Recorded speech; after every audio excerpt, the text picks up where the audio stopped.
স্বাগতম। আমি ফরহাদ আছি আপনাদের সাথে করোনা পরিস্থিতির সর্বশেষ তথ্য নিয়ে। শুরুতেই জানাবো দেশের করোনা পরিস্থিতি। করোনার উপসর্গ নিয়ে রাজশাহী, গোপালগঞ্জ ও লক্ষ্মীপুরে 3 জনের মৃত্যুর খবর পাওয়া গেছে। দেশ জুড়ে প্রতিদিনই বাড়ছে করোনা সংক্রমণ। ঝুঁকি এড়াতে প্রশাসনের পক্ষ থেকে প্রতিদিনই নতুন নতুন এলাকা লকডাউন করা হচ্ছে। এদিকে ভারতে আটকে থাকা বাংলাদেশিরা বিশেষ ব্যবস্থায় বেনাপোল বর্ডার দিয়ে এসে আসার সুযোগ থাকলেও থাকতে হচ্ছে প্রাতিষ্ঠানিক কোয়ারেন্টাইনে। বরিশালে গত 24 ঘন্টায় আরও 2 জনের শরীরে করোনা ভাইরাসের উপস্থিতি পাওয়া গেছে। এই নিয়ে জেলায় আক্রান্তের সংখ্যা 17 জন। ওই 2 জনের বাড়ি লকডাউন করা হয়েছে। এদিকে আইইডিসিআর 17 এপ্রিল সর্বশেষ তথ্য অনুযায়ী কোভিড-19 একদিনে সর্বোচ্চ মৃত্যুর সংখ্যা 15 জন। মৃত সংখ্যা বেড়ে 75। নতুন করে আক্রান্ত হয়েছেন 266 জন। মোট আক্রান্ত 1838 জন। নতুন 9 জন সহ সুস্থ হয়েছেন 58 জন। স্বাস্থ্য অধিদপ্তরের নিয়মিত অনলাইন ব্রিফিংয়ে এই তথ্য জানান স্বাস্থ্যমন্ত্রী। মোট আক্রান্তের 46 ভাগই রাজধানী ঢাকায়। এরপরেই সংক্রমণ বেশি নারায়ণগঞ্জ, গাজীপুর, চট্টগ্রাম ও মুন্সিগঞ্জে। ঢাকায় সংক্রমণ বেশি মিরপুর, মোহাম্মদপুর, যাত্রাবাড়ি এলাকায়। আক্রান্তদের শতকরা 68 ভাগ পুরুষ। স্বাস্থ্য অধিদপ্তরের তথ্য অনুযায়ী আক্রান্তদের 68 ভাগ বাড়িতেই চিকিৎসা নিচ্ছেন এবং 32 ভাগ হাসপাতালে।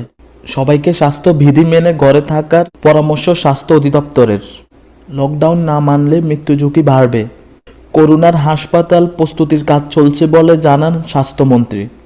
এইবার বিশ্ব পরিস্থিতি।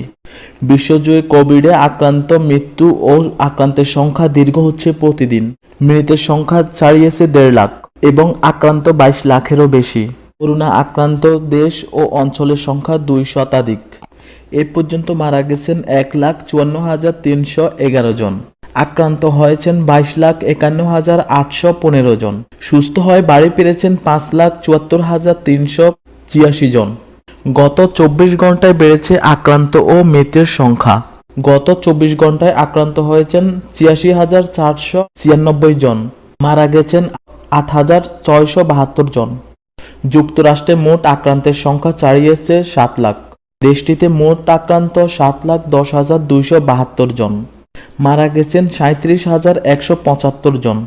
ফ্রান্সে মোট আক্রান্তের সংখ্যা 1,47,969 জন। মারা গেছেন 18,681 জন। যুক্তরাজ্যে মোট আক্রান্তের সংখ্যা 1,08,692 জন। মারা গেছেন 14,576 জন। ইতালিতে মোট আক্রান্তের সংখ্যা 1,72,434 জন। মারা গেছেন 22,745 জন। স্পেনে মোট আক্রান্তের সংখ্যা 1,90,839 জন। মারা গেছেন 20,002 জন। জার্মানিতে মৃতের সংখ্যা 4,352। আক্রান্ত হয়েছেন 1,41,397 জন।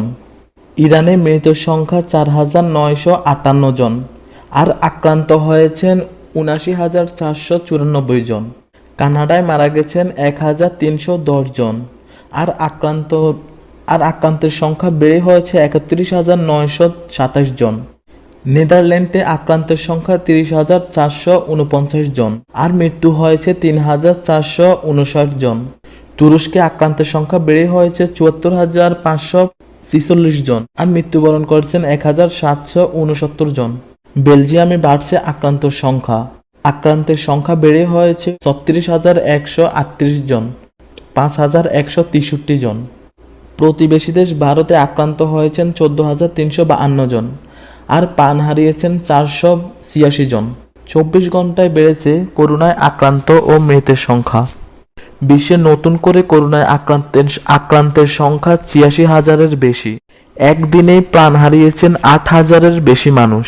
একদিনে যুক্তরাষ্ট্রে নতুন করে আক্রান্ত হয়েছেন 32,165 জন। আর মারা গেছেন 2,535 জন। স্পেনে 5,158 জন এবং মৃতের তালিকায় যোগ হয়েছে 687 জনের নাম। দর্শক, এই ছিল আমার হাতের করোনা পরিস্থিতির সর্বশেষ তথ্য। নতুন তথ্য নিয়ে আবারও হাজির হব। সেই পর্যন্ত আপনারা সকলেই সুস্থ ও নিরাপদে থাকুন। আর আপনারা যদি এখন পর্যন্ত আমার চ্যানেলটি সাবস্ক্রাইব না করে থাকেন, এখনই আপনি লাল লেখা সাবস্ক্রাইব বাটনটিতে ক্লিক করে আমার চ্যানেলটি সাবস্ক্রাইব করে রাখুন পরবর্তী করোনা ভাইরাসের আপডেট খবর জানার জন্য। সেই পর্যন্ত সবাই সুস্থ থাকুন। আল্লাহ হাফেজ। আসসালামু আলাইকুম।